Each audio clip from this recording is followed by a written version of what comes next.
Hi everyone, welcome back to the podcast. We're going to do an Antepost special today, and we're going to cover the 2,000 guineas, 1,000 guineas, the Oaks, and the Derby. Hi James, no pressure, but you did tip Annapurna at 40-1 for the Oaks on the Antepost special last year.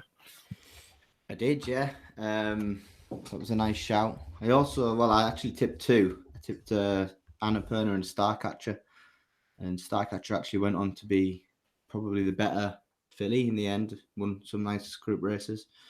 But yeah, we'll see how we go this time. There's obviously no 3-year-old racing at all to base our selections on. So once we get past the sort of the pedigrees, the Oaks and the Derby selections from me anyway are very heavily pedigree based.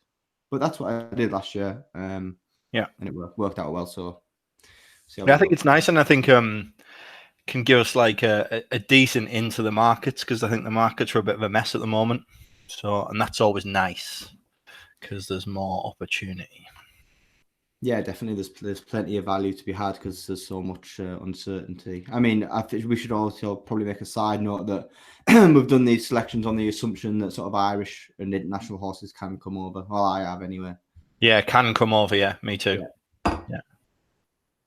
Right, we'll start with the 2,000 guineas then. We have to start with this boy, obviously. Champion 2-year-old last year, Pinatubo. Front of the market, absolutely dominates the market. Thoughts on him? Yeah, well, there's nothing else to say that hasn't been said already, isn't there? Unbeaten, highest rated 2-year-old since Franco.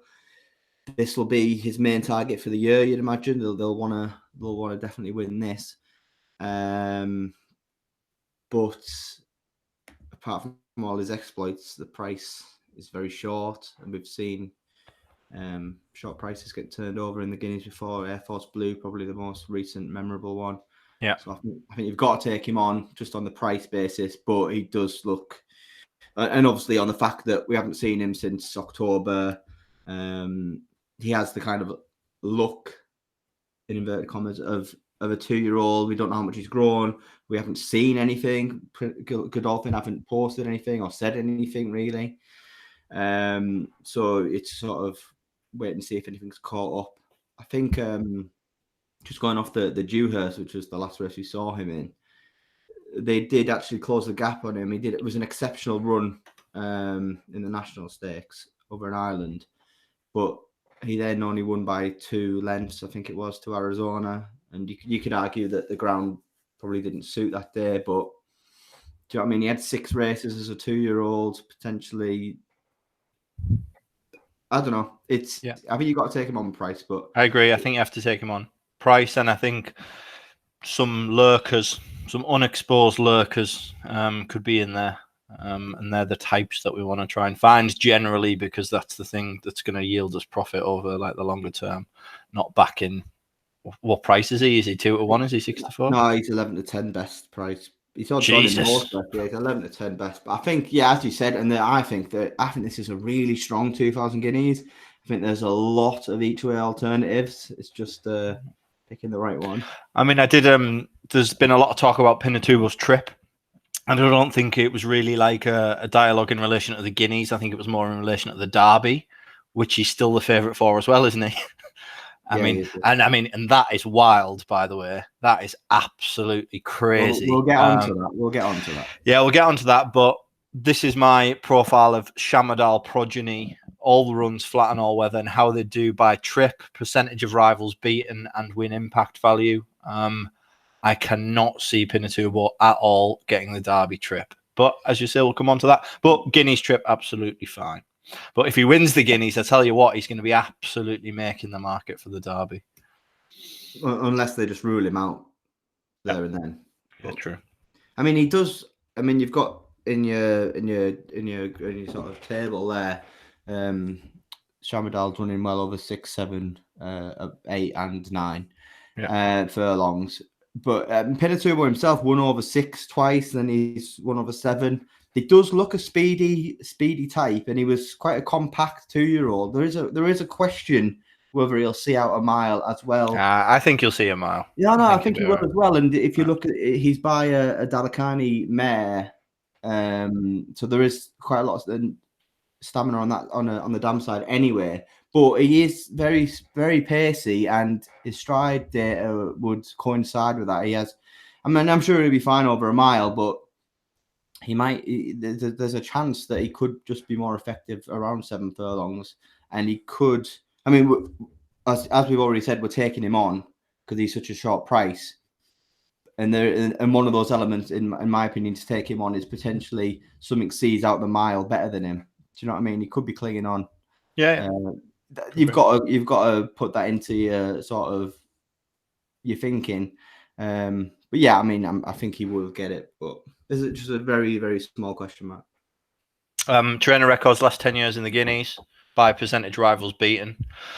Yeah, some dominant ones, and I'd be tempted, and particularly from an Antepost perspective, to purely base my thinking. I mean, and this is no revelation, but to purely base my thinking around the Aidan O'Brien runners, the Richard Hannon Junior runners, of course, now taken over from his father, who also had a very good record in the race, and the John Gosden runners. But that is how I'm approaching carving up the Antepost market in terms of the Guineas. I mean, as I say, not a revelation to say back the Aidan O'Brien and the John Gosden runners, but that might be a theme for the rest of the podcast. But James, kick us off maybe. Who do you like? Just touching on what you said there, that probably is going to be a theme running throughout the podcast. But it's Antepost markets. You it's kind of playing the percentages, and if you're getting a price on an Aidan O'Brien runner or a Gosden runner or a Hannon runner in the Guineas and they've got the best record, then why not? Yeah. Do you know what I mean? Exactly. Yeah. So, I mean, the objective there for me is to make a smaller market out of their runners than the runners from other trainers. So, yeah, on the horses then, take us through the ones that have caught your eye. I mean, I've just wrote down a list of contenders, and as I said earlier, I think it's potentially a really good Guineas this year. I mean, it's obviously pretty good Guineas every year, but I think this could be a especially good one. But should we just run through them one by one, discussing them? Yeah, go for it. Start with the O'Brien ones that you liked. Oh, okay. Well, the funny thing, obviously Aidan's record's incredible in this, but I don't actually really like any of his that much. I think I wrote down the possibilities of the race. There's probably more actually, but I've wrote down Arizona, Wichita, Mogul, Year of the Tiger, and Innisfree. There's probably Armory you could throw in there as well. I think Arizona is the shortest of them. But the interesting thing about Arizona and Wichita is they're by No Nay Never. So obviously a newish stallion. He's only been going a few years. So for Aidan's shortest price possible for a Guineas not to be sort of a Galileo, I think it's quite interesting. But I like obviously No Nay Never was a sprinter, and if you look at the Arizona and the Wichita pedigrees, I would question how well they would see out a mile.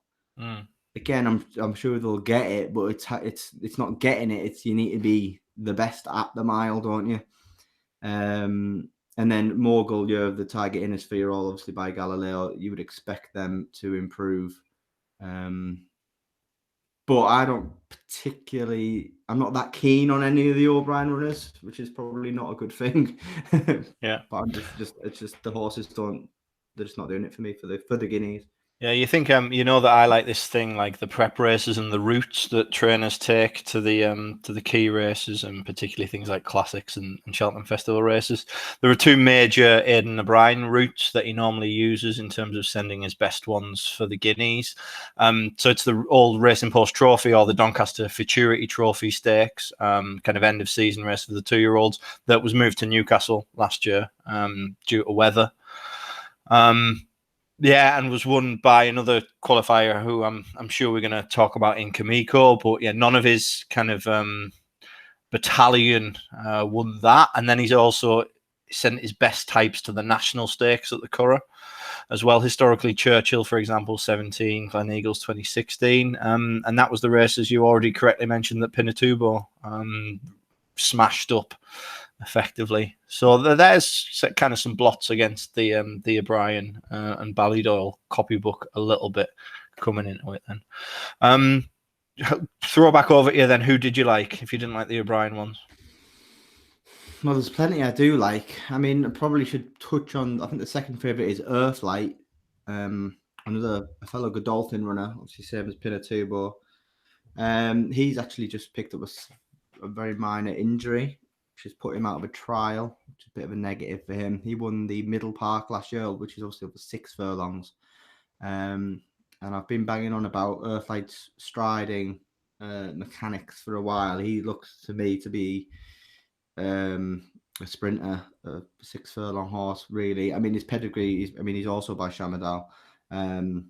His pedigree on paper, you would think he would get a mile. But he has a higher stride frequency than a lot of 5 furlong horses, never mind 6 furlong. So never mind getting sort of further would be a question mark for me. And now he's picked up that slight niggle. So I like him, but I don't like him for this race. You touched on Kamiko. We should probably talk about Kamiko.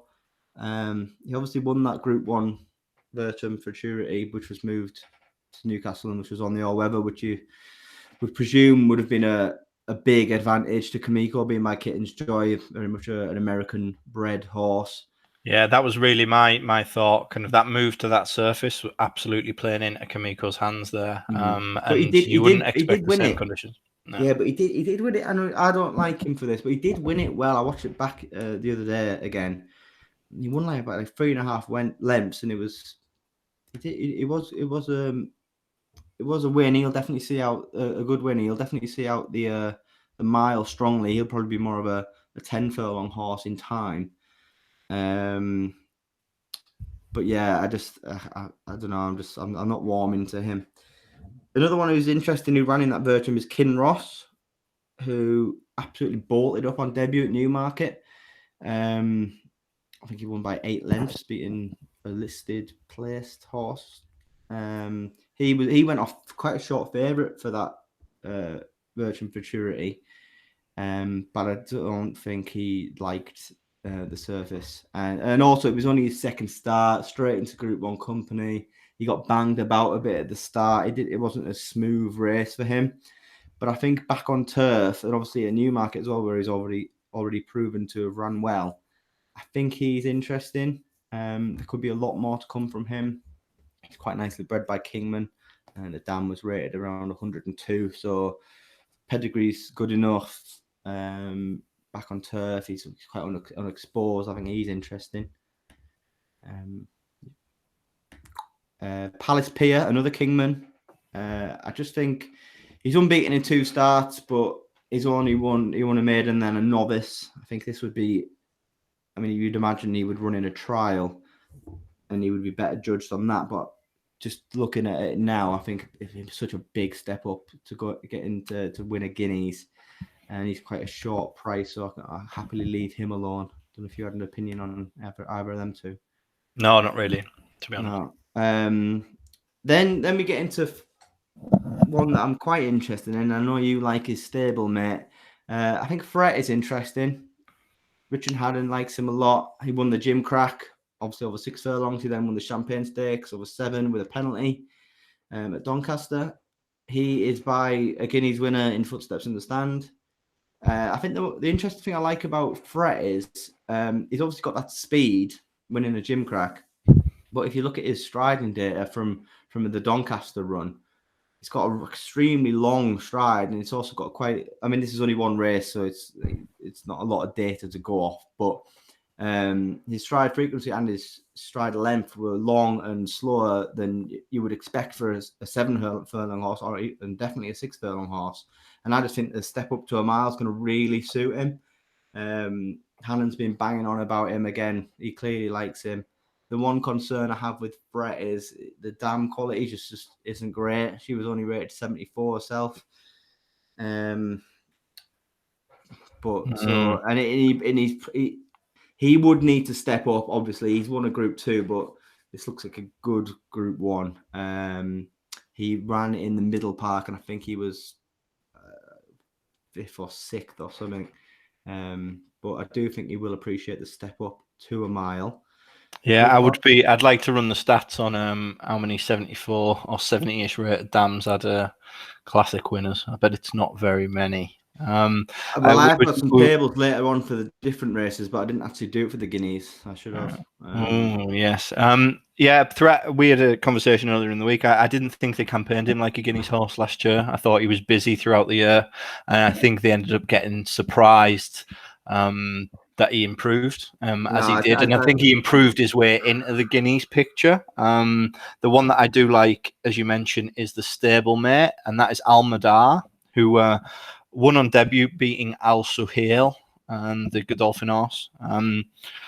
And then they put him away since the debut run. I remember reading something from Richard Hannon after the debut run that they decided to put him away and treat him like a Guineas horse. That really jumped out to me because they did something similar with Barney Roy. They put him away after one run as a 2-year-old, and then he went to the Guineas, and he finished 3rd in the Guineas in the end.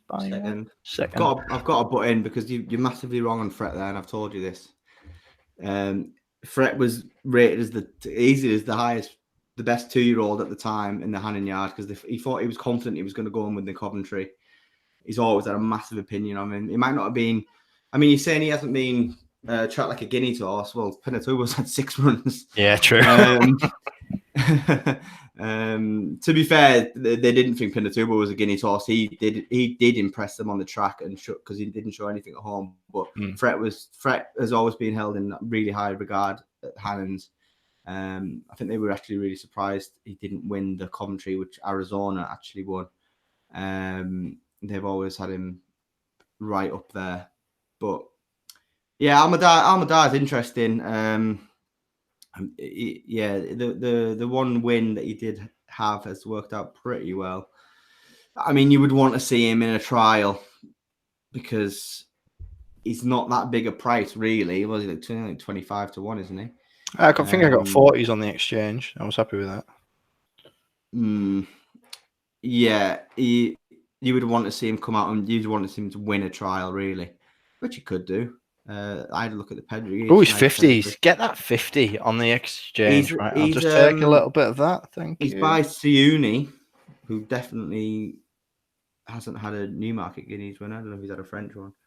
But it's a calculated guess, isn't it? At the moment, there is, as I said, it looks at deep Guineas. There's a lot of other horses who have a lot more form in the book and who have just as much, if not more, potential. Yeah, that was pure speculation. Nice 50, price. Yeah, 50s is fine. 50s is fine, obviously. I've got 2 more wrote down, and then I've got 2 more wrote down, but we should probably talk about a third one. But I'm not that much of a fan. Next one I've wrote down is Military March, who will be popping up later in this podcast, but very good in the Autumn Stakes, which is a race that Godolphin like to win. The Group 3 at Newmarket, beat Al Suhail that day. That was on his 2nd start. I think it was Al Suhail's 3rd or no, it must have been Al Suhail's 4th, maybe. They pulled miles clear of the rest. It looks a really good piece of form. Well, for them too, anyway. He has so much potential. Obviously unbeaten, only had 2 starts. He's probably gonna. Well, he will want further, being by a new approach who won the Derby out of Punctilious, who was 3rd in an Oaks. But I really like him. I think he could definitely play a role in this. I don't know if he can win it, but he'll definitely be coming hard at the line. And I like him. And then the last one I've got written down for now is Positive. The friend of the podcast, Mike Spence. I asked him about Positive the other day, and he said he's working really well. He's really happy with him. We'll go to whatever race comes first, be it the English, Irish 2000 Guineas or the St James Palace Stakes at Royal Ascot. He said the ground was a negative in the Dewhurst, but I remember we had Mike on. He said he's always going to be a 3-year-old. This horse, so he's interested. He's big price. Is another each way alternative. And then I did have Siskin wrote down, but I'm not really a fan. I don't know if you've got anything on Siskin. No, not at all. I'm not a fan. Who's your selection? Oh God, I don't know. I've got a little table here. I just wanted to see like which sires had been doing the best over the last 3 years on the rolling mile, like 3-year-olds in non-handicaps, and I thought it was quite interesting. The New Approach progeny had the best record, so 13 bets, 4 wins, 31% win strike rate, 6 places, and then interestingly enough, Dutch Art, the stallion of Positive, was second with 12 bets and 3 wins. And obviously New Approach is Military March. And then you've got sort of Kingman in 5th. Shamadal only 2 wins from 17 bets. So, but I'm going to post all my notes on Twitter at some point, so people can have a read through. I honestly I can't pick a selection at the moment. I can't. Good preview podcast. It's too hard. I think. I mean, well, let me think. You go first, and I'll. Almadar 51. There you go. Done. At least I've got an opinion. I've got an opinion. I just don't want to put the same horse up. We can put whatever. It's different races. You can put the same horse up for the Guineas and the Derby. No. Apart from Saru's got a terrible record in the Guineas. Yeah. Well, to be fair, most trainers have, apart if you're not called O'Brien or Hannon. But fucking hell. I'll say Kinross for now. Jesus, you got me on edge here. Right, good. Right. I mean, a threat. I like Military March. I like Positive 40s. Could be a big price. Okay, so yeah, Kinross and I have strong opinions on all the other races. Promise. Good, thank God. The 1,000 Guineas then. Is the trainer records here? Percentage of rivals beaten. Oh, what a surprise! Brian Gosden. Jim Bolger does all right when he brings them over as well, and Richard Hannon Jr. would be where I was looking. Again. Who did you like in the 1,000? Well, before we get to who we like, I thought we have to talk about the favourite, really. Quadrilateral. She won the Fillies Mile, and if you look in recent years, that's been a really strong indicator for the 1,000 Guineas. The last 4 years, minding Fillies Mile position first, Guineas position first. Rhododendron, Fillies Mile first, 1,000 Guineas position second, Lawrence, Fillies Mile position first, Guineas position second, and then Hermosa last year was second in the Fillies Mile, and she won the 1,000 Guineas. So it's a strong indicator. It's obviously, that's the race that you want to be looking at. But Quadrilateral 4-1 is the best price that I saw. She needed every inch of that race. She looks like she potentially needs further. Obviously, she's by Frankel. Obviously, he won a Guineas, but his progeny have been sort of staying, haven't they? The Dam is a huge question mark for me in both this and for the Oaks when we come to that. The Dam's called Nimble Thimble, only rated 75. To be fair, she only had 3 runs, but still only rated 75. The Grand Dam was a bit better. She had one of her progeny was a Group 2 winner who was fully enough trained by Robert Frankel. So I think on what she's done, she is the right favourite. But again, the price is a bit of a negative for me, and the fact that Roger Charlton has trained 0 1,000 Guineas winners would also be a big negative. So I think you've got to take her on. Would be my first into the race. You've got to take agreed. Take Quadrilateral on all day long. Can't be having enough for it. And then when you look, obviously you've touched on Aidan O'Brien there. He's obviously got an unbelievable record recently in this race. If you've got 2006, Minding first, Ballydoyle second, Alice Spring third. In 2017, Winter first, Rhododendron second. 2018 was a bit of a blip. He only had Happily in third, who was in the places. And then last year, Hermosa obviously won.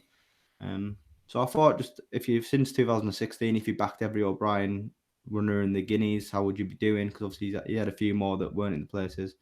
You'd have had 14 bets. You'd have had 3 wins, 7 places. You'd have been up 13.1 points to SB, 19.7 to Betfair SB, and you'd have been plus 5.38 in the Betfair place market. Now, obviously, O'Brien has a lot of horses, and a lot of them go for all these top races. I've picked out 2 to focus on. The first one is Love, who is available at best price of 20 to 1. She was third in the Fillies Mile, which we've talked about as being a good pointer race. So it's nice to have that track experience. The Galileo Progeny, in the 1,000 Guineas recently, obviously Minding by Galileo, Winter by Galileo, Hermosa by Galileo. So that's a positive that you would expect them to improve from 2 to 3. The interesting thing about Love is she's had plenty of runs, which was similar to Hermosa last year, actually. You can take that as a plus or a negative, because obviously she's less exposed than a lot of the fillies that will be running the race, but it wasn't exactly a negative for Hermosa last year. So interpret that how you feel. I think 21 is a huge price. Like, the price is definitely a huge positive. And then the pedigree is decent. Obviously, she's a full sister to Peachtree and Flattering, although the dam wasn't amazing, but she's been a decent. She's had some decent progeny. And then the other one, the second O'Brien runner, is Peaceful. I like this one, yeah. This is one of mine as well, Peaceful. Peaceful, 33 to 1. So, you know what I mean? We're looking at big prices here. She absolutely bolted up on her second start. It was really impressive that day. We don't really know too much about the form. A couple of winners have come out, but it was the back end of the season, so there hasn't been many runners since.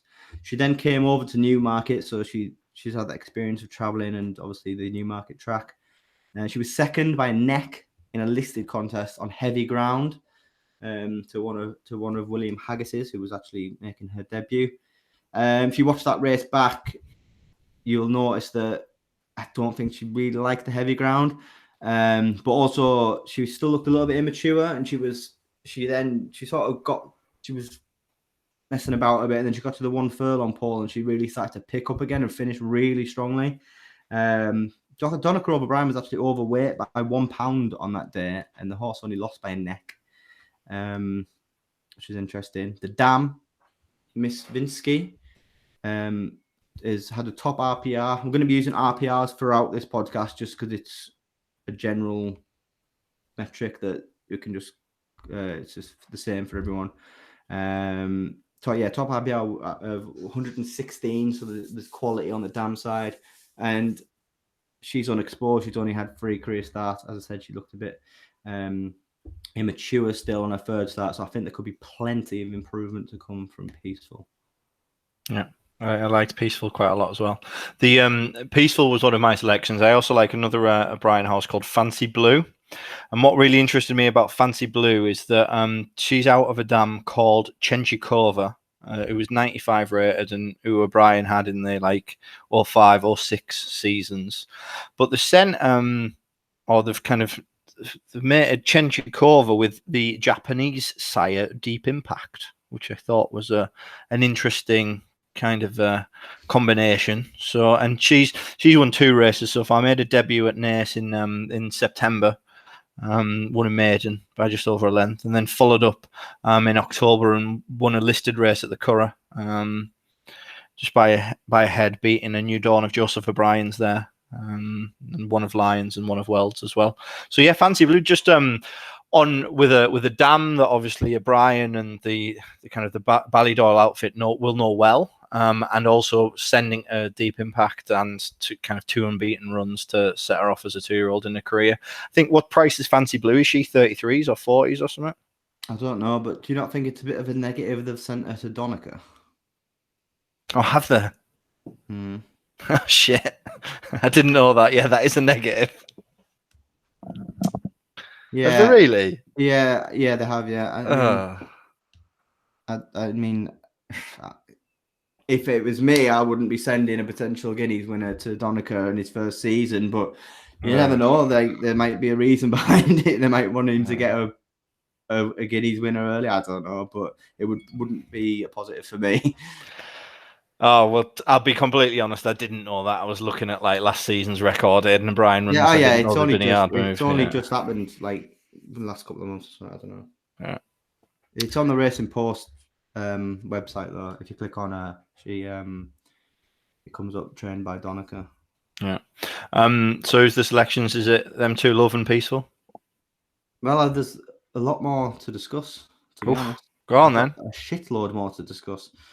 So we're talking about RPRs earlier. So I thought I'd go through the last 10 winners of the race and see what the dam's top RPR was. Hermosa was top. The dam's top RPR 117. Billsden Brook, who's obviously a massive shock, really. I think she was 66-1. Her dam's top RPR was 82. Then you get a bit of then you get Winter 114, Minding 117, Legatissimo 79, Miss France 117, Sky Lantern 104, Homecoming Queen 70. But the dam was or the mare was a top brood mare. She had some really good progeny. And then you had Blue Bunting unraced and then Special Duty unraced. Didn't really know what to think of that. Obviously, probably better to have a highly rated or a black type dam, but not impossible to win it with slightly lesser rated dam. But I just thought I'd have a look to see if there was anything interesting, but not really. I think we have to discuss the Jessica Harrington fillies for both this race and later on in the Yorks, because they're all near the top of the market. Mill Isle is 16-1. She is by Star Spangled Banner and won the Cheveley Park, which would suggest to me she's more of a sprinting type. I looked at the dam and I think she was also more of a 6-7 furlong horse as well. So I'm definitely not interested in her. Albigna is probably the most likely to come over and also the shortest in the betting. She is 12-1. She's by Zophane out of Fredonia. Fredonia had a top RPR of 115. Zophane, I like Zophane, but you wouldn't think of Zophane progeny winning a Guineas at the moment, but it could do in time. She was the winner of the Group 1 Boussac over in France, but that was on soft ground, which looking at her form and her pedigree, she might actually prefer Albigna, so that would be a bit of a question mark. And I'm also not really sure how good that French form is. There wasn't many European runners. Before that, she was only 6th in the Moyglare, which was won by Love. So yeah, I'm not feeling Albigna.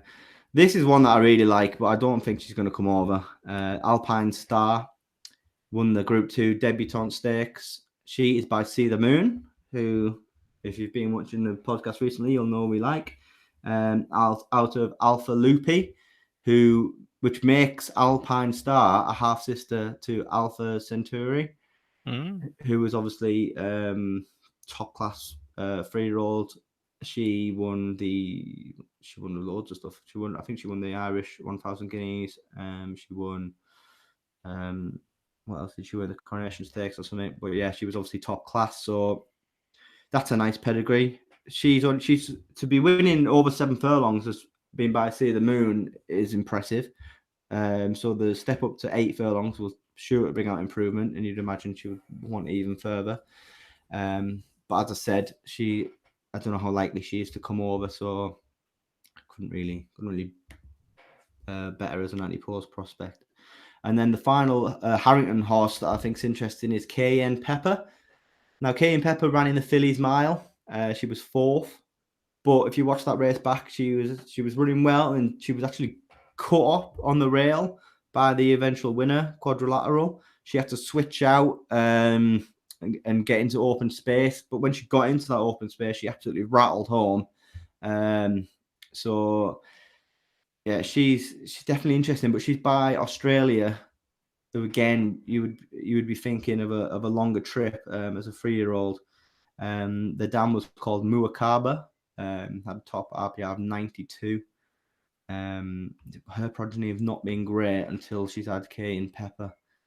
So a couple of question marks there, and she's probably one that would want further. So I've listed them all, but now I'm gonna not gonna pick any of them. But I think they're all interesting. Obviously, they might be campaigned more over in Ireland, but she's got a really nice set of 3-year-old fillies to go to war with. And then a few other notables. Daya, who we mentioned on our 2-year-old, on our trainers podcast, but mainly as a 2-year-old angle. I mean, she's ridiculously consistent. Her form figures read, excuse me, her form figures read 1-1, 2-2, 1-2. She won the Group 2 Rockville. She's never been beaten by more than a length and a half. She went over to America, came second in a Group 1. So she's 16-1 general. She's probably solid for a place. Question mark I would have about her is she's by Bated Breath. His top rated progeny is only rated 113. So obviously no Group 1 winners yet. And the dam's top RPI is 90. So she's obviously a very good and consistent filly, but I'm not sure she's top class. Not sure she's good enough to win a Guineas anyway. Born with Pride is the Haggis horse I touched on earlier that won that listed race on debut, which was obviously very impressive. She beat Peaceful by neck.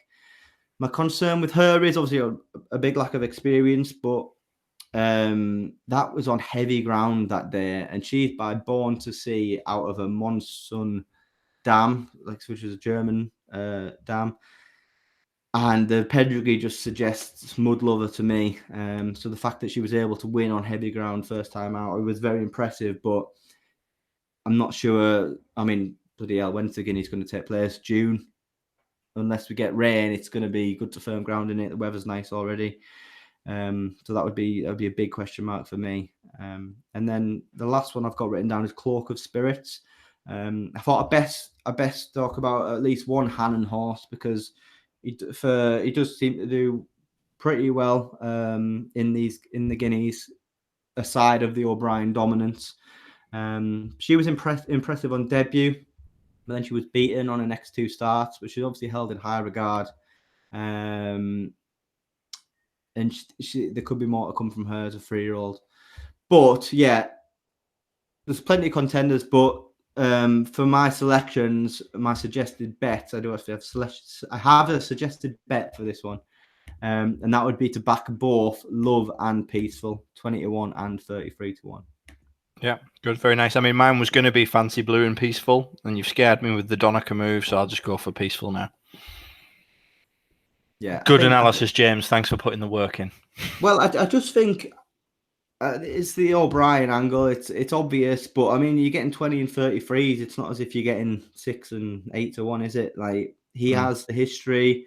You know they're going to progress. You know they're going to be ready to rumble for these races, and his record speaks for itself. It'd be daft not to, especially when you're getting such a big price. My original advice was going to be just the Dutch all O'Brien runners on the day, just back them all. Oh, that's an interesting. Which I thought you would like. Yeah, and do you know what? I had to look at it because I thought we were just doing a really obvious podcast and we were going to say like Aidan O'Brien horses, John Gosden horses, and all of them, or in the early season classics. And I had to look at it. I mean, because they do have incredible records, and like it is actually a decent strategy if you just backed all Aidan O'Brien and all John Gosden runners in the 2,000 Guineas, the 1,000 Guineas, the Oaks, and the Derby. You'd be plus 191 points to Betfair SP since 2015. And there's the breakdown on the screen if you're watching on YouTube, but if you're not watching, if you're listening on SoundCloud, there's a breakdown by race. I mean, there is a big winner that skewed it in 2015 in the 2000 Guineas. But you take that, and then that's kind of yielding you 109 points profit. But you take that out, you're still kind of making you're 80 points up in over a 5-year period with that strategy. You're very rarely down if you just Dutch all the O'Brien runners, all the Gosden runners together, and make that your portfolio to attack the classics with.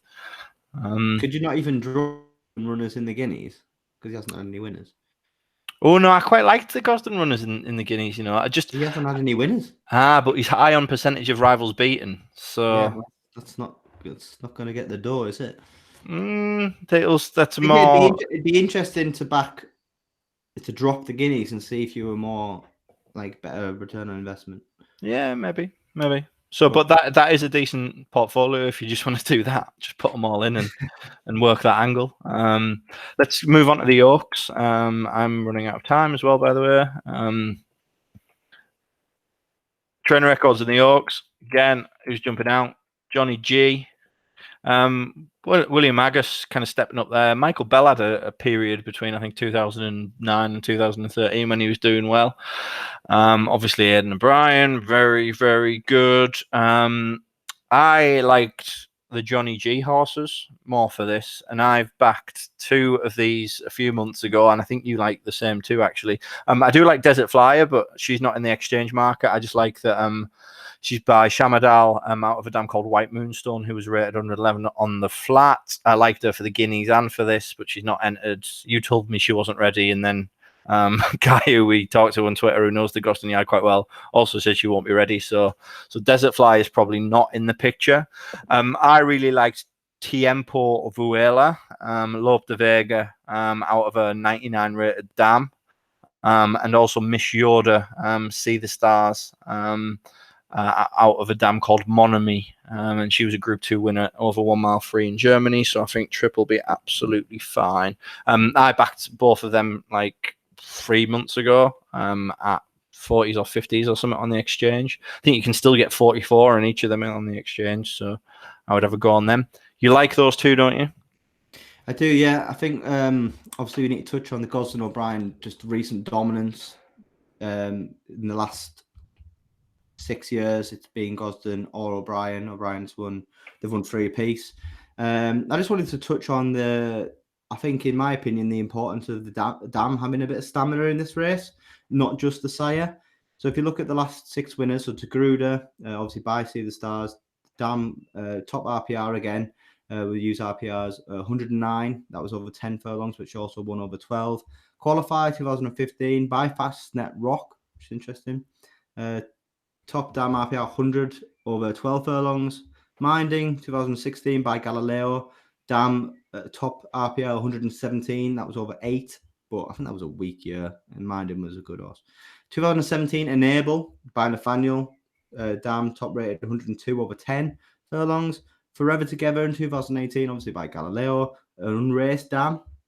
And then Annapurna last year by Frankel, 115 top rated dam over 12 furlongs. So I was sort of looking for using that as a sort of basis to look for. And as you said, I like Tiempo Vuela and I like Miss Yoda. Miss Yoda's by See the Stars, and out of a 106 rated top RPI dam over 10 furlongs. I actually watched back her race in the Zetland Stakes against the boys. She was very keen that day, which would be a slight concern, but trust Johnny G to get her not as keen. And Frankie had a battle to keep tight hold of her, but she did well to finish second. Tiempo Vela was only had 1 start, obviously.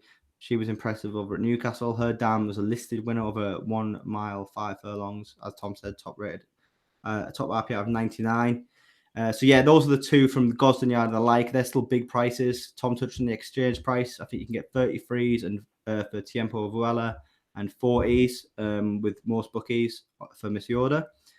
O'Brien, again, obviously, we're touching on how well he does in these races, and I'm sticking with Peaceful, who I also tipped in the 1000. I think she has a nice pedigree for this race, and I think she's going to really appreciate the step up to 12 furlongs. Again, Quadrilateral is the favourite. Question marks over the dam. No black type. Not a high rating. I feel like I'm putting the boot in on Roger Charlton, but again, Oaks wins equals 0. 8-1. Not for me. Can leave her. I've got all this wrote down, but Hamilton fillies again. I think a few of them are more suited to the Oaks, Cayenne Pepper and Alpine Star, especially. But I just question that they're going to come over. William Haggis has 2 at the top of the market, second and third favourites, who are interesting. Domino Darling by Golden Horn, who obviously won the Derby out of Disco Volant. She had a top RPR of 103 over 10 furlongs. Interestingly enough, Disco Volant's top progeny is called Namibian, who was by Cape Cross, who is obviously Golden Horn sire. So Domino Darling is quite closely bred to Namibian, who had a top RPR of 115 over 12 furlongs. And that's getting towards a good enough RPR to win an Oaks. So that's interesting. She's obviously only won a maiden so far at Doncaster, but the form does look strong. And she looked really classy that day. Obviously, she just lacks a little bit of experience. And the other one is Born with Pride, who obviously we touched on before. Same question marks for me. I think she wants soft ground. But would probably appreciate the step up in trip. The dam's best progeny was Raheen House, who stayed quite far and had a top RPR of 115. My summary, obviously it's wide open with no trials run as you'd expect, but I'm sticking with the Gosden O'Brien formula. I do like Domino Darling. I think she's very interesting. She's definitely the most interesting of the Haggis horses.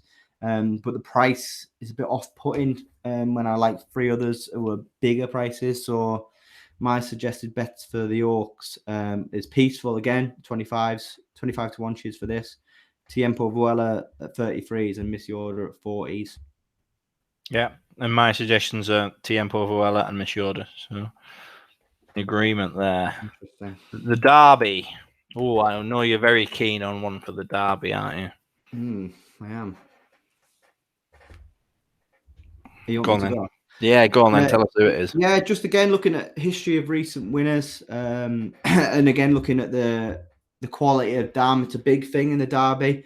The amount, I don't even know if there has been a winner where if the dam has been not had black type. I'm trying not to use black type. I'm trying to use RPRs just as a more general way to measure a dam.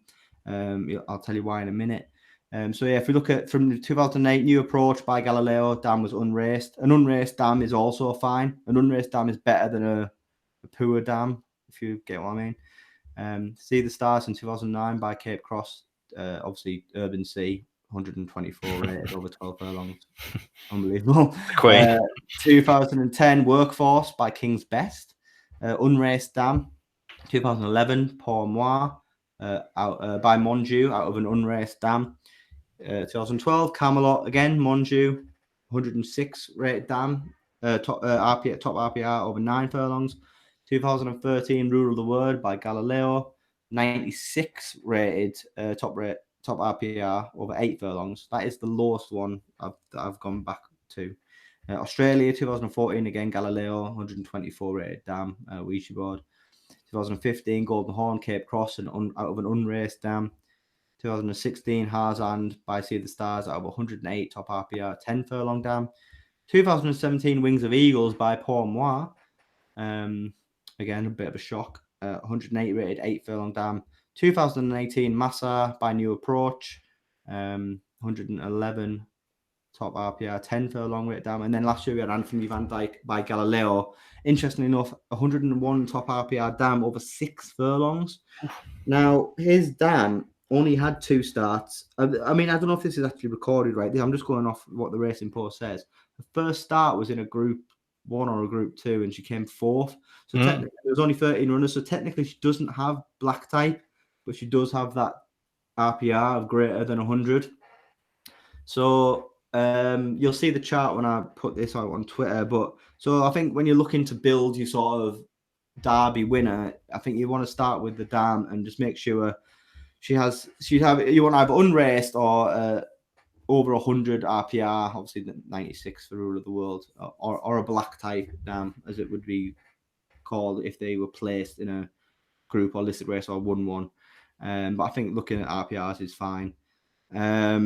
So again, Aidan O'Brien, unbelievable record recently. His top 3 that I picked out, Mogul, probably the most obvious and hyped up one. Everyone knows he's a full brother to Japan, Sir Isaac Newton, amongst others.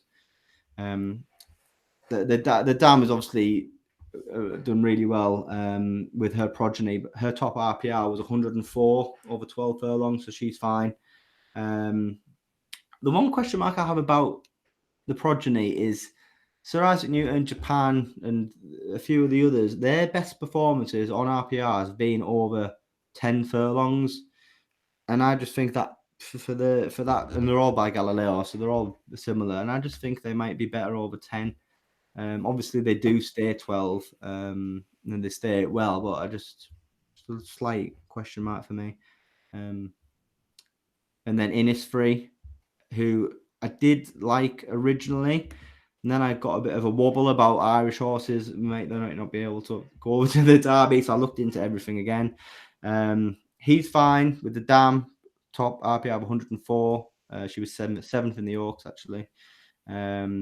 He's promising. He was second in the Virtue. Yeah, he's my selection for this. I like him. Is he? He ran well in the futurity in conditions that wouldn't suit, potentially on a surface that wouldn't suit. Just looks an ideal Derby prospect. I think loads of people have cottoned onto that, haven't they? But I think he looks a decent one. Yeah, well, I put him up around Christmas time. He was only 33, then he's on 25 now, so he hasn't shortened much. I think the thing is with the Aiden's Galileos is they're all very similar. They're all much of a muchness. Look at last year. I mean, they all finished in a line, basically. The one I do think is interesting, having look over the O'Briens again, is Armory. Now, he seems to be a bit of a... I mean, he's 20-1 generally, but he's 33-1 apparently at William Hill, according to Oddschecker. Seems to be a bit of a forgotten horse after 2 defeats in France. But one of them was on like atrocious heavy ground, which he hated, and he was basically pulled up. Before then, he looked to be O'Brien's number 1 2-year-old. And his dam's top RPR was 108. And you just think back on better ground, he's going to be a much better horse. I've wrote a bit on Pinatubo. Will he go? Will he stay? The quick answer is no to both. We kind of discussed him earlier. There is signs that he potentially could stay, but I just don't think he would be anywhere near as effective. I've wrote about that, so people can read about that. But then we get on to my selection. It's a strong selection, probably the strongest selection of the whole thing, and that's Military March.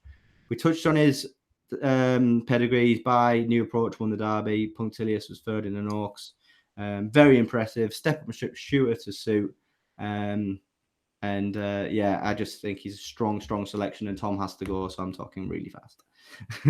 So Military March for the Derby for you, Military March for the Derby for me. Yeah.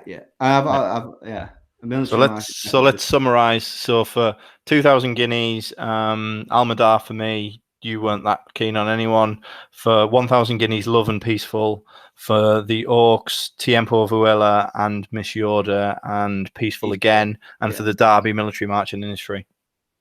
Yeah. Cool. Very good. Thanks for listening. Brilliant. I have to go. Bye. Goodbye.